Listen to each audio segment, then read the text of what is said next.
¿Cómo le va? Buenas tardes. Muy el agradecido soy yo. Realmente es una oportunidad enorme poder visitarlos, felicitarlos aparte por este emprendimiento tan importante para la ciudad y para la provincia. ¿Estuvo aquí en el canal ya o No, es la primera vez, es la Ujú. primera vez que vengo. A Perfecto. Crespo sí he ido, Ajá. pero acá Paraná no. Bien. En primer lugar, de consulto, Sí. ¿cuál es el trabajo justamente para aquel que no sabe de un fiscal de Estado? El fiscal de Estado es el representante legal en juicio de la provincia. Es decir, cuando la provincia es demandada por un particular o cuando la provincia demanda también, el abogado que ejerce la representación de la provincia es el fiscal de Estado.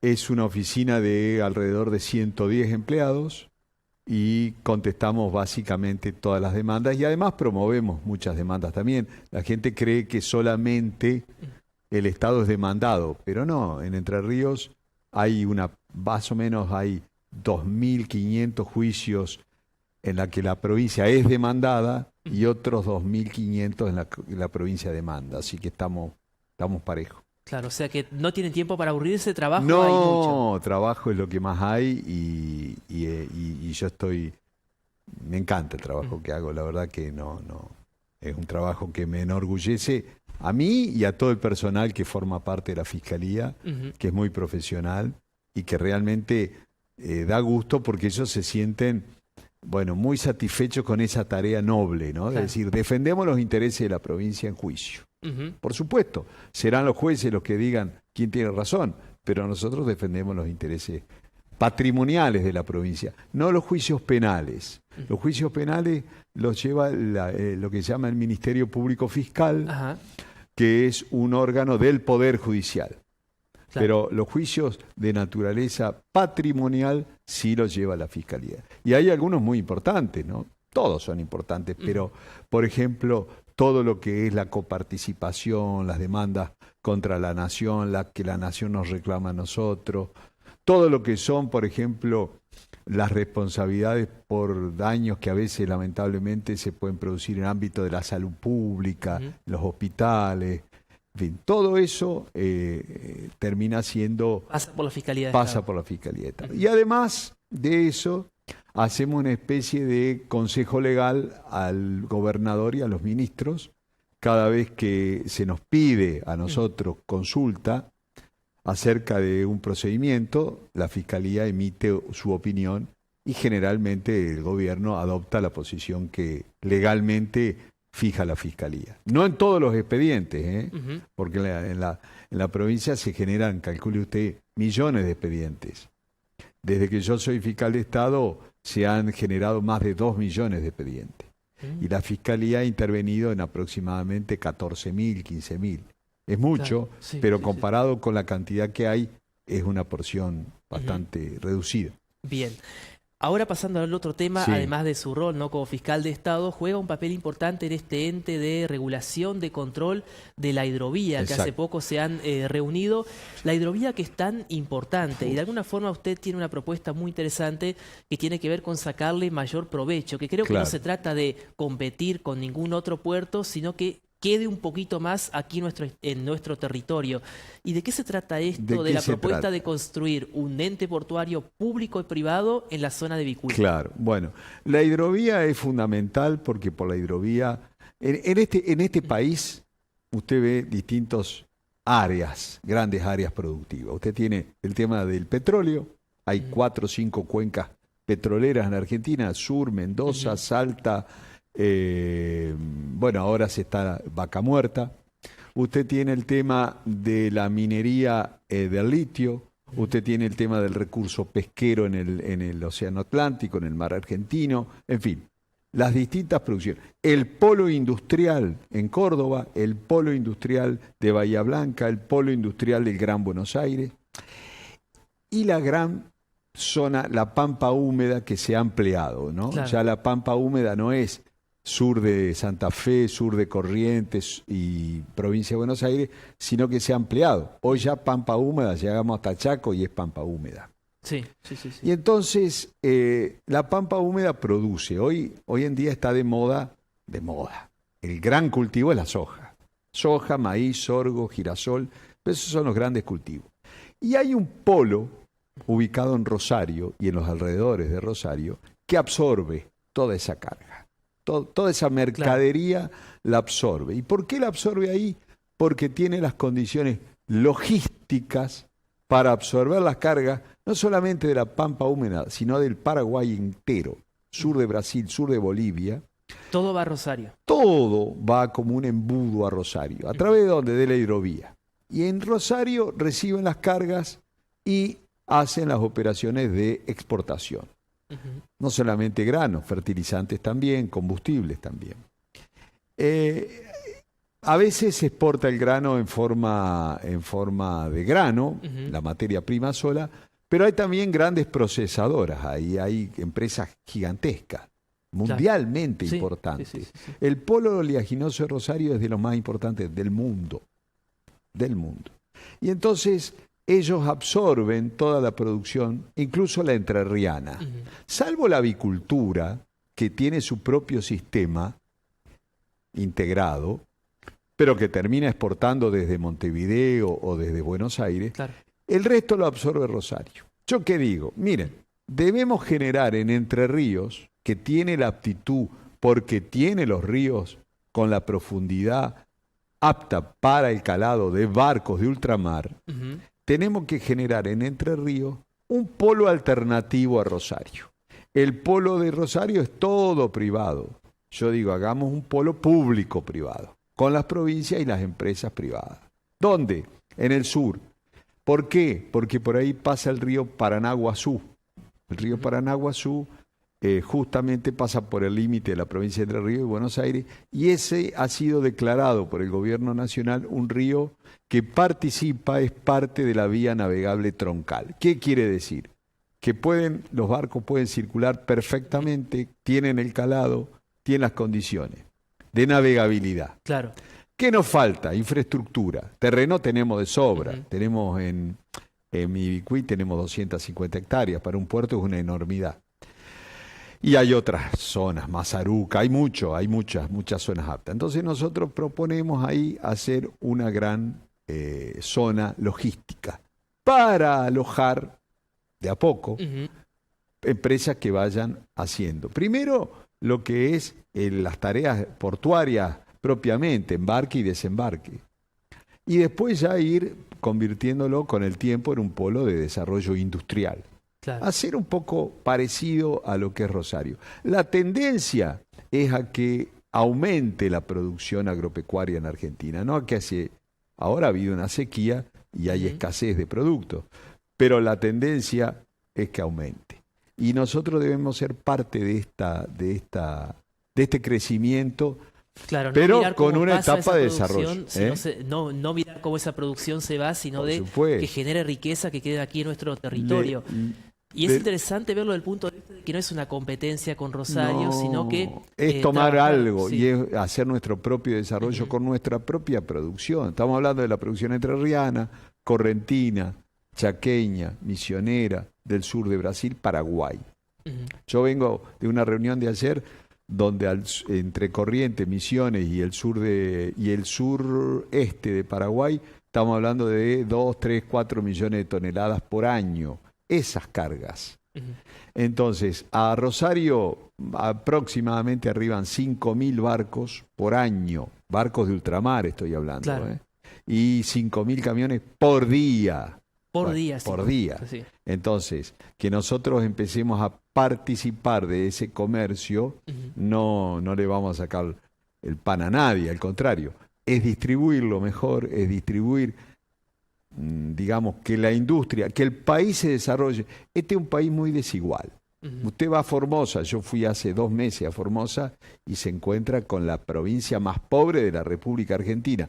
Y en el mismo día va a Buenos Aires y no puede creer la potencia que es Buenos Aires y la desigualdad estructural que hay. Ya es una cuestión histórica esto, sí, ¿no? No hemos podido cambiar. Pero son, desde la colonia hasta acá, han pasado 500 años.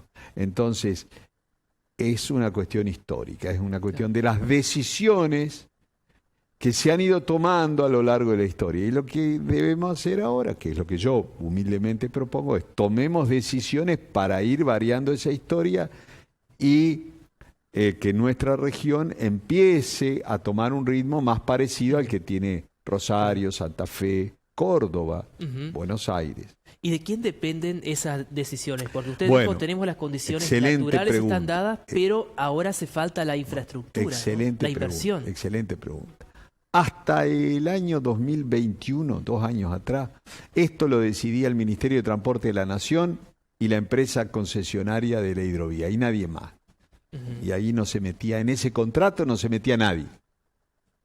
Ahora, el presidente de la Nación, en el año 2021, creó un ente federal. Entonces, para administrar este contrato de hidrovía estamos las 7 provincias que formamos parte. Buenos Aires, Santa Fe, Chaco, Formosa, Misiones, Entre Ríos. Yo estoy representando Entre Ríos y ese es el organismo, el que usted mencionó al principio, el ente de control y gestión de la hidrovía, que tiene que ir marcando las pautas de cómo se va haciendo todo esto. Claro, en su momento no se generó bastante, como habíamos hablado la vez pasada, bastante controversia, que algunos sectores decían la estatización de la hidrovía, ¿no? Sí, bueno, y va a seguir siendo controvertido. Pero en realidad acá no se trata de privatizar o estatizar. Acá se trata de que, porque el Estado no va a producir la soja, ni va a hacer la molienda, ni va a hacer las operaciones de exportación. Eso lo hace el sector privado. El Estado lo que tiene que decir es, bueno, la vía navegable va a pasar por acá, la empresa tiene que dragar esto, porque el Estado no dragan las empresas privadas, los puertos tienen que estar ubicados en esta zona, el peaje tiene que costar, eso lo hace el Estado.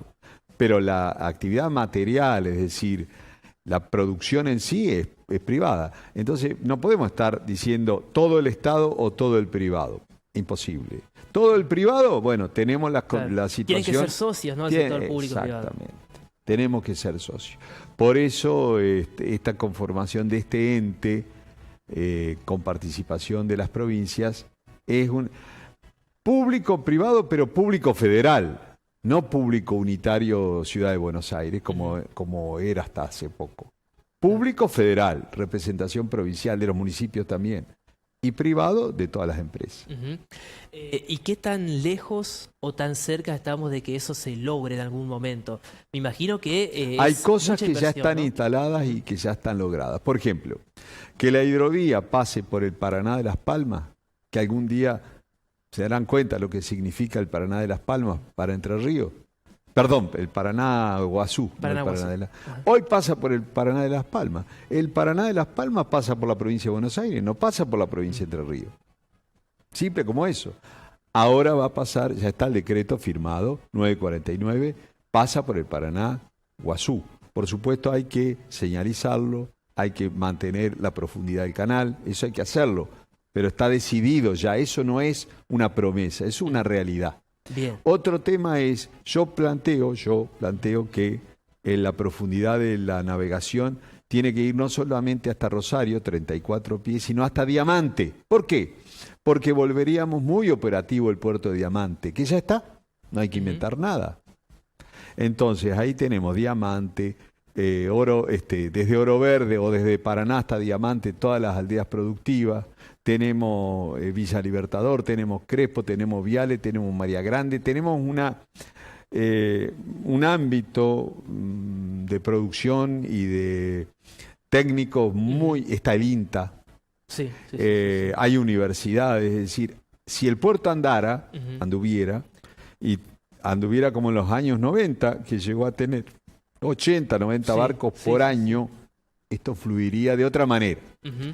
Ahora cargan solamente algunas barcazas muy pequeñas poco, y no se pueden llenar debido a que... No, porque no hay calado, no hay mantenimiento. Claro. Y esto tiene que ser constante, ¿no? Porque usted me va a decir, bueno, yo no puedo estar esperando que venga una draga y drague para cargar. No, yo tengo que tener como productor, el productor me va a decir, yo tengo que tener la garantía de que el barco va a llegar, de que no va a tener problemas de navegabilidad, de que va a estar todo perfecto y la carga. Calcule usted que 1 hora de navegación de un barco granelero, que es un barco relativamente rústico, cuesta $1.000. Entonces cada día navegando cuesta 24.000. A ninguna empresa de carga le conviene que el barco se le quede parado. Hace unos días hubo un problema en Ramallo, se quedó un barco ahí, fue problemático.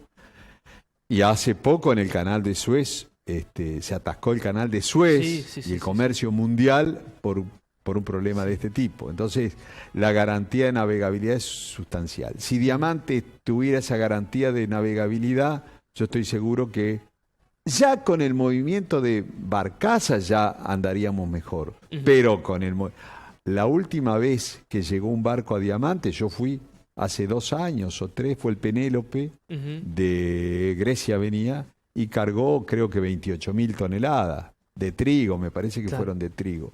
Y anduvo muy bien. Y hay un puerto en Entre Ríos, que es el puerto del Guazú, un puerto privado. Si usted va por el puente Zárate de Brazo Largo, está en el primer puente a la derecha, ahí está el muelle, ahí está el puerto, funciona perfectamente. No es que yo diga, bueno, vamos a ver qué pasa. No. Está funcionando. Y Diamante funcionó en su momento. Concepción del Uruguay funcionó en su momento. Sí. Ayer me decía la gente de Paraguay que tienen problemas con cuando baja el río Paraná Iguazú de navegabilidad. Perfecto, tenemos la línea General Urquiza como alternativa para la emergencia, la línea ferroviaria. Hay que, por supuesto, hacer alguna inversión y ponerla en condiciones. Claro. Pero de eso se trata, de eso se trata esto. Si existe la decisión política, es algo posible, se puede llevar adelante. Pero diría el gobernador Bordet, jamás hay que dejar una silla vacía en esos ámbitos. Hay que estar, hay que participar, hay que escribir, hay que levantar la mano, hablar y que la propuesta de uno sea considerada. Es crucial. Lamentablemente eso funciona en Buenos Aires y hay que tomarse el trabajo de estar en los dos lados, ¿no? Claro. Porque de nada nos sirven los funcionarios que se van a Buenos Aires y se instalan allá y desaparecen de la provincia.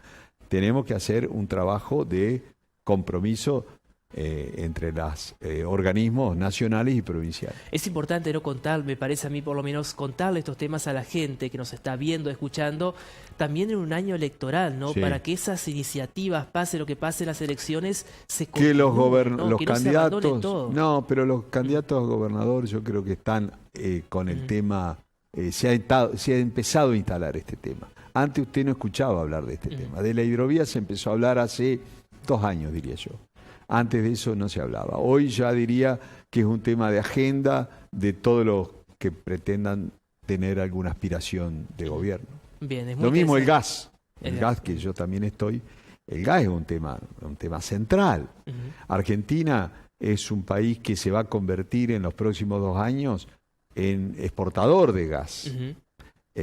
Nosotros tenemos el gasoducto de la provincia, tenemos una ventaja comparativa muy grande con respecto a las otras provincias que no tienen gasoducto.